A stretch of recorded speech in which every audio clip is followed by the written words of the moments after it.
ছিলই বৃক্ষগণ এবং কেনই বা তারা বৃক্ষকুলে জন্মগ্রহণ করলো?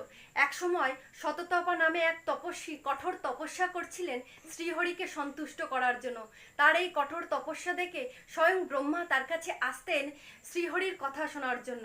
এই দৃশ্য দেখে ইন্দ্র ভয় পেলেন যে তার ইন্দ্রলোক হারাতে হতে পারে। তাই সে অপ্সরাদের পাঠালেন শততপার তপস্যা ভঙ্গ করার জন্য।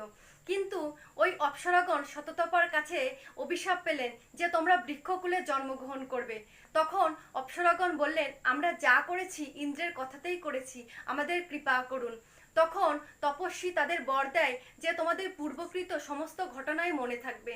তারপর তারা ভরত ঋষির কাছে ভগবদ্গীতার 4th অধ্যায় শ্লোক শোনার পরে তারা বৃক্ষ জন্ম থেকে মুক্তি লাভ করে এবং পরবর্তী জীবনে তারা যতদিন পৃথিবীলোকে ছিল তখন তারা ভগবদ্গীতা 4th অধ্যায় পাঠ করে গিয়েছেন।